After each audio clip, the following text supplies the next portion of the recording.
നമ്മുടെ ഒരു ദിവസം തന്നെ ആരംഭിക്കുന്നത് ഇന്ന് ജെമിനിയോട് എന്ത് സംശയം ചോദിക്കാം, അതല്ലെങ്കിൽ ഇന്ന് ഗൂഗിളിനോട് എന്തൊക്കെ കാര്യങ്ങൾ ചോദിച്ച് മനസ്സിലാക്കാം എന്നാലോചിച്ചുകൊണ്ടായിരിക്കും അല്ലേ. പക്ഷേ ഇത്തരത്തിൽ നിങ്ങൾ ഗൂഗിളിനോടോ ജെമിനിയോടോ സംശയങ്ങൾ ചോദിക്കുന്നത് കൊണ്ട് യാതൊരു കുഴപ്പവുമില്ല. എന്നാൽ ഗൂഗിളിന് എപ്പോഴെങ്കിലും മറ്റൊരു വശമുണ്ട്, അതല്ലെങ്കിൽ ഒരു ഇരുണ്ട വശമുണ്ട്, അതല്ലെങ്കിൽ ഒരു ഡാർക്ക് വെബ് എന്ന് പറയുന്ന ഒരു കൺസെപ്റ്റ് ഉണ്ടെന്ന് നിങ്ങൾക്കറിയാമോ? നിങ്ങൾ ചിന്തിച്ചിട്ടുണ്ടോ? നിങ്ങൾ ഏതെങ്കിലും തരത്തിലുള്ള ഒരു റോങ് കമാൻഡ് ഗൂഗിളിൽ ഇതുവരെ ട്രൈ ചെയ്ത് നോക്കിയിട്ടുണ്ടോ? ഇന്റർനെറ്റ് എന്ന് പറയുന്ന ഈ മഹാസാഗരത്തിന്റെ ഒരു ഇരുണ്ട വശമാണ് ക്രൈം സ്റ്റോറി മലയാളത്തിലൂടെ ഇന്ന് നമ്മൾ ചർച്ച ചെയ്യാൻ പോകുന്നത്. ഇന്റർനെറ്റ് എന്ന ഈ മഹാസാഗരം ഒരു 22 വയസ്സുള്ള ചെറുപ്പക്കാരന്റെ ജീവിതത്തിലേക്ക് എത്തരത്തിലാണ് ഒരു ക്രൈമിനെ കൊണ്ടുവന്നത് എന്നാണ് ഈ വീഡിയോയിലൂടെ നിങ്ങളെ കാണിക്കാൻ ഞങ്ങൾ ആഗ്രഹിക്കുന്നത്. Welcome to crime story Malayalam.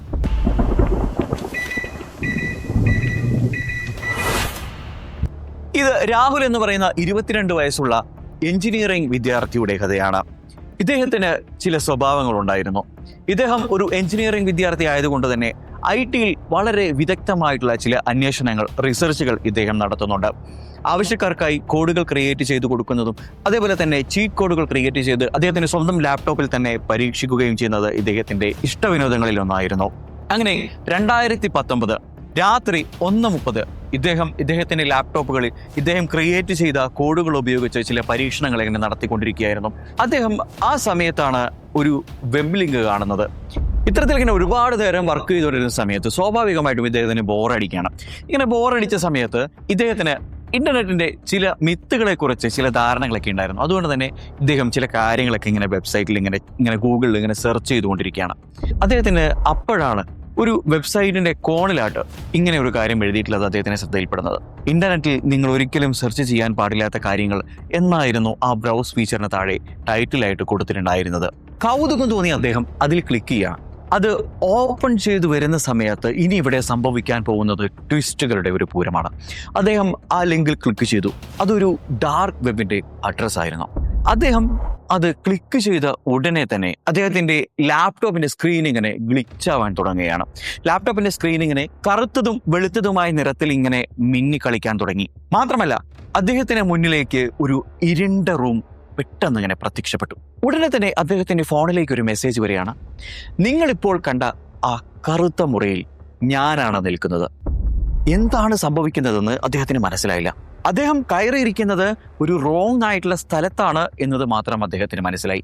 അദ്ദേഹം പെട്ടെന്ന് നോക്കുന്ന സമയത്ത് അദ്ദേഹത്തിന്റെ ലാപ്ടോപ്പിന്റെ വെബ് ക്യാമിന് മുകളിലായിട്ട് പച്ച ലൈറ്റ് കത്തുകയാണ്.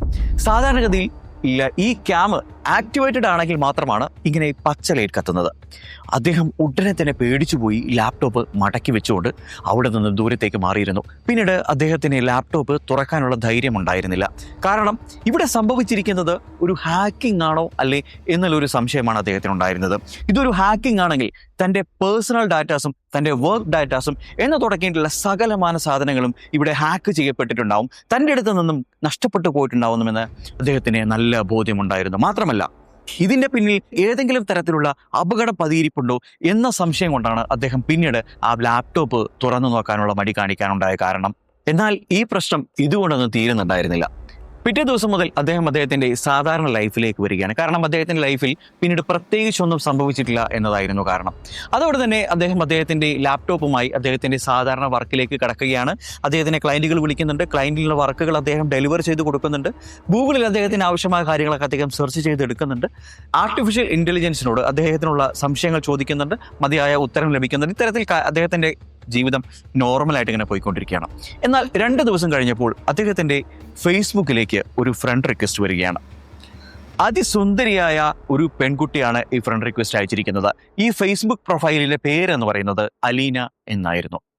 തുടക്കത്തിൽ വളരെ മാന്യമായ സൗഹൃദപരമായ സംഭാഷണമായിരുന്നു രണ്ടുപേരുടെയും ഭാഗത്തുണ്ടായിരുന്നത്. രാഹുൽ ആഗ്രഹിച്ച സമയത്തെല്ലാം ഈ പെൺകുട്ടി ഓൺലൈനിലുണ്ട്. അദ്ദേഹം ചോദിക്കുന്ന ചോദ്യങ്ങൾക്ക് ഈ പെൺകുട്ടി വളരെ കൃത്യവും സൗമ്യമായ രീതിയിൽ മറുപടി നൽകുന്നുണ്ട്. തിരിച്ചും അതേപോലെ തന്നെ. ഇതിനിടയിൽ ഇദ്ദേഹത്തിന്റെ പ്രൈവസി ഡീറ്റെയിൽസ്, അതായത് ഇദ്ദേഹത്തിന്റെ പേഴ്സണൽ കാര്യങ്ങൾ ഈ പെൺകുട്ടി ചോദിച്ച് മനസ്സിലാക്കുന്നുണ്ട്.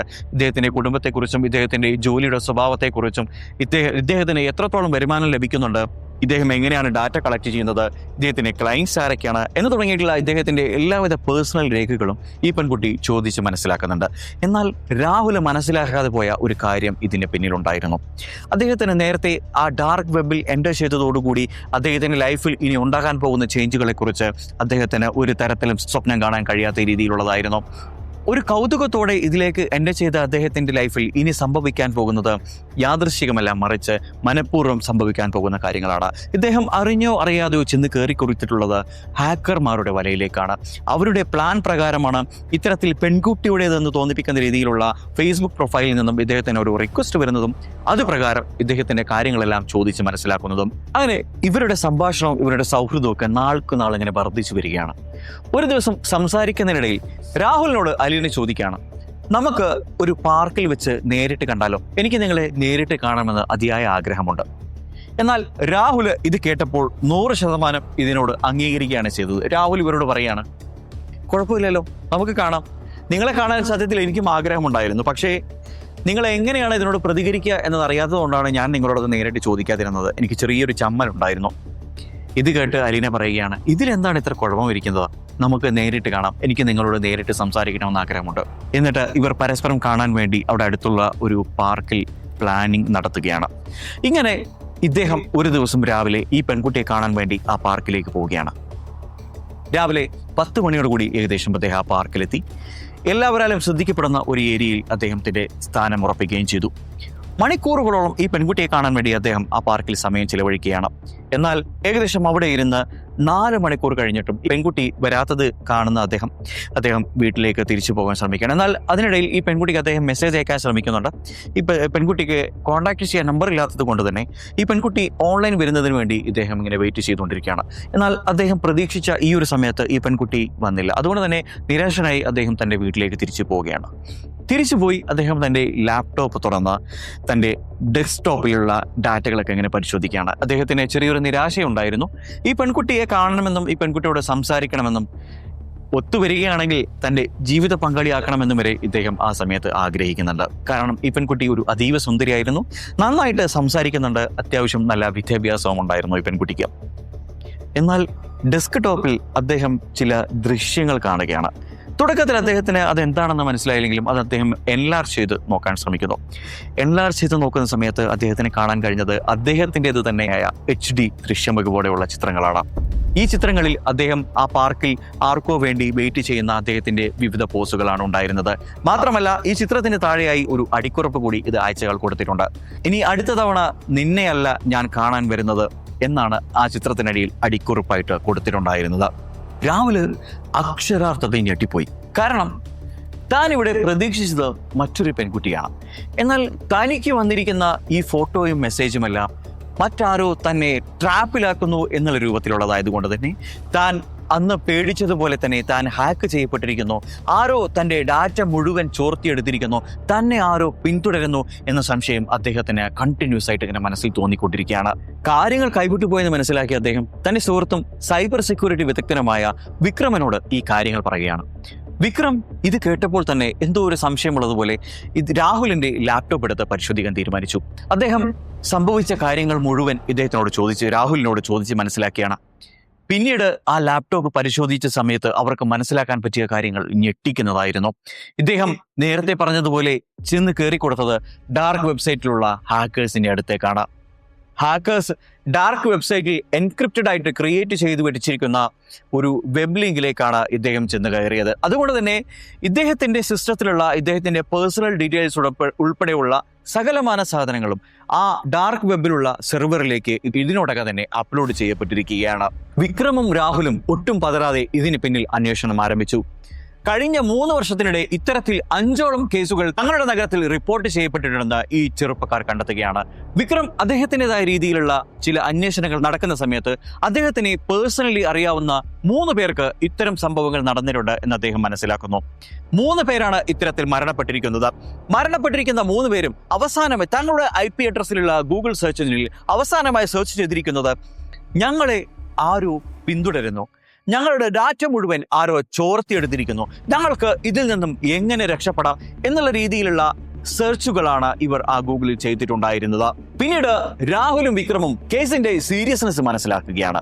ഇത് ഇത്തരത്തിൽ തുടർന്നു വരികയാണെങ്കിൽ നാളെ IT-യിൽ താല്പര്യമുള്ള ഒരുപാട് ആളുകൾ ഇത്തരത്തിൽ കെണിയിൽപ്പെടാനുള്ള സാധ്യത എത്രത്തോളമാണെന്ന് അദ്ദേഹം നിരീക്ഷിച്ചു വന്നു. അദ്ദേഹം പെട്ടെന്ന് തന്നെ സൈബർ സെല്ലിൽ ചെന്ന് പരാതി കൊടുക്കാൻ തീരുമാനിക്കുകയാണ്. ഇവർ രണ്ടുപേരും ചെന്നുകൊണ്ട് സൈബർ സെല്ലിൽ തങ്ങൾക്കുണ്ടായിട്ടുള്ള ദുരനുഭവങ്ങളെക്കുറിച്ച് വ്യക്തമായ രീതിയിൽ വെള്ള പേപ്പറിൽ പരാതി എഴുതി അവർക്ക് സമർപ്പിക്കുകയാണ്. പിന്നീട് പോലീസ് ഈ IP ട്രാക്ക് ചെയ്യാൻ പലതവണ ശ്രമിച്ചു. പക്ഷേ അവരുടെ IP അത്ര എളുപ്പം ട്രാക്ക് ചെയ്തെടുക്കാൻ പറ്റുമായിരുന്നില്ല. അതുകൊണ്ട് തന്നെ വ്യത്യസ്ത സംസ്ഥാനങ്ങളിൽ നിന്നുള്ള പോലീസ് ടീം വന്നുകൊണ്ടാണ് പിന്നീട് വളരെ വിദഗ്ധമായി ആ IP ട്രാക്ക് ചെയ്തെടുക്കുന്നത്. അങ്ങനെ ആ IP ട്രാക്ക് ചെയ്ത സമയത്ത് അവർക്ക് മനസ്സിലാവുകയാണ്, അവരുടെ നാട്ടിൽ തന്നെ വളരെ വർഷങ്ങളായി പൂട്ടിക്കിടക്കുന്ന ഒരു പഴയ ഫാക്ടറിയിൽ അന്നത്തെ കാലത്തുണ്ടായിരുന്ന ഒരു IP അഡ്രസ്സിലാണ് ഇപ്പോൾ ആ IP കണക്ട് ആയിരിക്കുന്നത്. പോലീസ് ഉടനെ തന്നെ ആ ഫാക്ടറിയിലേക്ക് എത്തുകയാണ്. ആ കുറ്റവാളിയെ അറസ്റ്റ് ചെയ്യാൻ അവർ ശ്രമിച്ചെങ്കിലും ആദ്യഘട്ടത്തിൽ അവരെ കണ്ടെത്താൻ പോലീസുകാർക്ക് കഴിഞ്ഞില്ല. അതുകൊണ്ട് തന്നെ പോലീസുകാർ ആ വലിയ ഫാക്ടറി വിദഗ്ധമായി പരിശോധിക്കുകയാണ്. വിദഗ്ധരായ ഉദ്യോഗസ്ഥരും അവരുടെ കൂട്ടത്തിലുണ്ടായിരുന്നു. അങ്ങനെ ആ ഫാക്ടറി വിദഗ്ധമായി പരിശോധിക്കുന്ന സമയത്ത് ആ പോലീസ് അവിടെ കണ്ട കാഴ്ച എല്ലാവരെയും നടുക്കുന്നതാണ്. കാരണം ഒരു വലിയ റൂം മുഴുവൻ കമ്പ്യൂട്ടർ സ്ക്രീനുകൾ സെറ്റ് ചെയ്തു വെച്ചിരിക്കുകയാണ്. മാത്രമല്ല ആ റൂമിൽ എല്ലാവിധ സൗകര്യങ്ങളും ഉണ്ടായിരുന്നു. നിറയെ വെബ് ക്യാമുകൾ, അതേപോലെ തന്നെ സ്ക്രീനുകളിൽ മുഴുവൻ വ്യത്യസ്തരായ ആളുകളുടെ വെബ് ക്യാം ഫുട്ടേജുകൾ ഇങ്ങനെ സദാസമയം സംരക്ഷണം ചെയ്തുകൊണ്ടിരിക്കുകയാണ്. മാത്രമല്ല ഇവരുമായി കോൺവെർസേഷൻ നടത്താനുള്ള മൈക്കുകളും അതുപോലെയുള്ള ക്യാമറ സെറ്റപ്പുകളും എല്ലാം ഈ റൂമിൽ സെറ്റ് ചെയ്തു വെച്ചിരിക്കുകയാണ്. പിന്നീട് പോലീസ് ആരാണ് ഇത്തരത്തിൽ ഈ ഹാക്കിംഗ് നെറ്റ്വർക്ക് ക്രിയേറ്റ് ചെയ്തതെന്നും ഈ ഡാർക്ക് വെബ് സെറ്റപ്പിൽ ഇത്തരങ്ങൾ കാര്യങ്ങൾ ചെയ്യുന്നത് ആരാണെന്നും കേന്ദ്രീകരിച്ചുള്ള അന്വേഷണം ആരംഭിച്ചു. എന്നാൽ പിന്നീട് പോലീസ് എത്തിച്ചേർന്നത് എഞ്ചിനീയറിംഗ് വിദ്യാർത്ഥിയായിട്ടുള്ള രാഹുലിന്റെ കോളേജിൽ തന്നെ പ്രവർത്തിച്ചുകൊണ്ടിരുന്ന മറ്റൊരു ലെക്ചറുടെ അടുത്തേക്കാണ്. ഇദ്ദേഹം ഒരു സൈക്കോപാത്തായിരുന്നു. തനിക്ക് താല്പര്യമില്ലാത്ത ചില പ്രൊഫൈലുകൾ സെലക്ട് ചെയ്തു വെച്ചുകൊണ്ട് അവരുടെ വ്യക്തിഗത വിവരങ്ങൾ ചോർത്തിയെടുക്കുക, അവരെ ഭീഷണിപ്പെടുത്തുക, അവരറിയാതെ അവരുടെ ചിത്രങ്ങൾ പകർത്തി നൽകി അവരെ ഭീഷണിപ്പെടുത്തി കാശ് തട്ടുക, ഇത്തരത്തിൽ ഇയാൾ ചില പ്രവൃത്തികൾ ചെയ്ത് മനം നൊന്ത് തങ്ങളെ കൺട്രോൾ ചെയ്യാൻ പറ്റാത്ത രീതിയിലാണ് 3 വിദ്യാർത്ഥികൾ നേരത്തെ സൂയിസൈഡ് ചെയ്തതും. ഇന്റർനെറ്റിൽ കൗതുകമുളവാക്കുന്ന രീതിയിലുള്ള സെർച്ച് ചെയ്യുന്ന IP-കളെ കേന്ദ്രീകരിച്ചായിരുന്നു ഇത്തരം പ്രവർത്തികൾ ഇവർ ചെയ്തുകൊണ്ടിരുന്നത്. അതുകൊണ്ട് തന്നെ മറ്റുള്ളവരുടെ ഡാറ്റ എൻക്രിപ്റ്റ് ചെയ്തെടുക്കുന്നതിന് വേണ്ടി ഇവർ ചില സാധനങ്ങൾ ഹോസ്റ്റ് ചെയ്തു വെച്ച് ഇത്തരത്തിൽ വെബ്സൈറ്റുകളിൽ കയറ്റിവിടാറുണ്ടായിരുന്നു.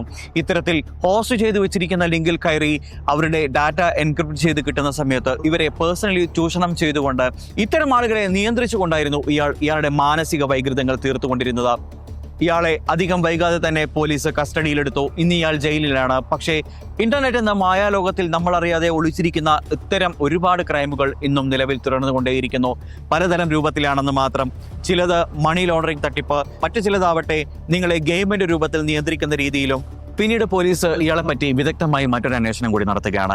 ഇയാളുടെ ലാപ്ടോപ്പ് കേന്ദ്രീകരിച്ച് പോലീസ് സൈബർ സെക്യൂരിറ്റി വിദഗ്ധരുടെ അഭിപ്രായം ചോദിച്ച സമയത്ത് സൈബർ സെക്യൂരിറ്റി വിദഗ്ധർ ഇയാളുടെ കമ്പ്യൂട്ടറിലെ പാസ്വേഡുകൾ ഡീക്രിപ്റ്റ് ചെയ്തെടുത്ത് അതിലുള്ള ഡാറ്റകൾ പരിശോധിച്ചു. അതിൽ നിന്നും കാണാതായ ചെറുപ്പക്കാരുടെ എല്ലാവിധ രേഖകളും കണ്ടെത്തുന്നു. ഈ ചെറുപ്പക്കാർ എന്തുകൊണ്ടാണ് സൂയിസൈഡ് ചെയ്ത് എന്നുള്ള ഡാറ്റയും അതിൽ നിന്ന് കണ്ടെത്തുകയാണ്. മാത്രമല്ല രാഹുലിന്റെയും അദ്ദേഹത്തിന്റെ കുറച്ച് സുഹൃത്തുക്കളുടെയും വെബ് ഡാറ്റ, അതേപോലെ തന്നെ IP അഡ്രസ്സുകളും മറ്റും ഇത്തരത്തിൽ ഇയാൾ ഇതിൽ സ്റ്റോർ ചെയ്ത് വെച്ചിട്ടുള്ള രീതിയിലും കാണപ്പെട്ടിട്ടുണ്ടായിരുന്നു. മാത്രമല്ല ഇദ്ദേഹം ഇനി ഫോക്കസ് ചെയ്യാൻ ഉദ്ദേശിക്കുന്ന ചില ചെറുപ്പക്കാരുടെ ഫോട്ടോസും അതിലുണ്ടായിരുന്നു. ഗൂഗിൾ പോലെയുള്ള സെർച്ച് എഞ്ചിനുകൾ സത്യത്തിൽ നമുക്ക് ഒരുപാട് അറിവുകൾ തരുന്ന നീരുറവയാണ്. അത് നമ്മൾ ആഴത്തിൽ ഉപയോഗിക്കുന്ന സമയത്ത് നമ്മൾ അറിഞ്ഞിരിക്കേണ്ട ചില കാര്യങ്ങളുണ്ട്. അത്തരത്തിൽ ഏറ്റവും പ്രധാനപ്പെട്ട 3 കാര്യങ്ങൾ ഞാൻ നിങ്ങളുമായിട്ടൊന്ന് പങ്കുവെക്കാൻ ആഗ്രഹിക്കുന്നു. ഗൂഗിളിൽ അനാവശ്യ ലിങ്കുകളോ അപരിചിതമായിട്ടുള്ള സ്ട്രിങ്ങുകളോ ഒരിക്കലും സെർച്ച് ചെയ്യാതിരിക്കുക. 2, നിങ്ങളുടെ ലാപ്ടോപ്പിന്റെ ഫ്രണ്ടിൽ തന്നെ നിങ്ങൾക്കൊരു ക്യാമറ കാണാൻ കഴിയും. അതാണ് വെബ് ക്യാമറ. അതല്ലെങ്കിൽ ഈ ക്യാമറ നിങ്ങൾക്ക് എക്സ്റ്റേണലി കണക്ട് ചെയ്ത് ഉപയോഗിക്കാൻ സാധിക്കും. ഇത്തരത്തിൽ നിങ്ങളൊരു ക്യാമറ ഘടിപ്പിച്ചിട്ടുണ്ടെങ്കിൽ, അതല്ലെങ്കിൽ നിങ്ങളുടെ ലാപ്ടോപ്പിനൊരു ക്യാമറ ഉണ്ടെങ്കിൽ നിങ്ങൾ ഉപയോഗിക്കാത്ത സമയത്ത് ഇത് കവർ ചെയ്ത് വെക്കുക. ഏതെങ്കിലുമൊക്കെ തരത്തിൽ നിങ്ങളുടെ ഡാറ്റ മറ്റൊരാൾ കട്ടെടുക്കുന്നതിൽ നിന്നും, അതല്ലെങ്കിൽ നിങ്ങളുടെ കമ്പ്യൂട്ടർ മറ്റൊരാൾ ഹാക്ക് ചെയ്തു കഴിഞ്ഞാൽ നിങ്ങളുടെ പ്രൈവസിയിൽ കൈ കടത്താതിരിക്കാനും ഇത് നിങ്ങളെ സഹായിക്കും. 3ാമത് പറയാനുള്ളത് ഓൺലൈൻ സൗഹൃദങ്ങളെ കുറിച്ചാണ്. നിങ്ങൾക്കൊട്ടും പരിചയമില്ലാത്ത, അതല്ലെങ്കിൽ ഫേസ് മാത്രം കണ്ട് പരിചയമുള്ള ആരെയെങ്കിലും നിങ്ങൾ വ്യക്തിഗതമായി കാണാനോ പരിചയം പങ്കുവെക്കാനോ ആഗ്രഹിക്കുന്നുണ്ടെങ്കിൽ അതിൽ നിന്നും പിൻവാങ്ങുക. ഇത്തരത്തിലുള്ള പല ഫേക്ക് പ്രൊഫൈലുകളും നിങ്ങളെ ചതിക്കാൻ വേണ്ടി, നിങ്ങളെ ഹാക്ക് ചെയ്യാനോ നിങ്ങളെ ചതിക്കുഴിയിൽ പെടുത്താനോ വേണ്ടി കാത്തിരിക്കുന്നവരാണ് എന്ന് നിങ്ങൾ തിരിച്ചറിയുക. ഇത്തരത്തിൽ ഇന്റർനെറ്റ് നിങ്ങളെ ഏതെങ്കിലുമൊക്കെ തരത്തിൽ ചൂഷണം ചെയ്തതായോ അതല്ലെങ്കിൽ ഭീഷണിപ്പെടുത്തിയതായോ പേടിപ്പെടുത്തുന്നതായിട്ടുള്ള അനുഭവങ്ങൾ നിങ്ങൾക്ക് ഇന്റർനെറ്റിൽ നിന്ന് ഉണ്ടായിട്ടുണ്ടെങ്കിൽ തീർച്ചയായും ഈ വീഡിയോയ്ക്ക് താഴെ വന്ന് കമന്റ് ചെയ്യാൻ മടിക്കരുത്. മാത്രമല്ല, ഞങ്ങളുടെ ചാനൽ ഇത്തരത്തിലുള്ള ഇൻഫോർമേറ്റീവ് ആയിട്ടുള്ള വീഡിയോസ് തരുന്ന അതല്ലെങ്കിൽ ഇത്തരത്തിൽ ആളുകൾ ഒരിക്കലും ചെയ്യാൻ പാടില്ലാത്ത ക്രൈം സ്റ്റോറികൾ രേഖപ്പെടുത്തുന്ന ചാനലാണ്. അതുകൊണ്ട് തന്നെ ഇത്തരത്തിലുള്ള വീഡിയോസ് കാണുന്നതിന് ഞങ്ങളുടെ ചാനൽ സബ്സ്ക്രൈബ് ചെയ്യാൻ ഒരിക്കലും മടിക്കരുത്. മാത്രമല്ല, ഇത്തരം വിലപ്പെട്ട ഡാറ്റാസ് മറ്റുള്ളവരിലേക്ക് ഷെയർ ചെയ്ത് കൊടുക്കാനും മടിക്കരുത്. നാളെ നല്ലൊരു കണ്ടന്റുമായിട്ട് വീണ്ടും കാണാം. അതുവരേക്കും ഗുഡ് ബൈ.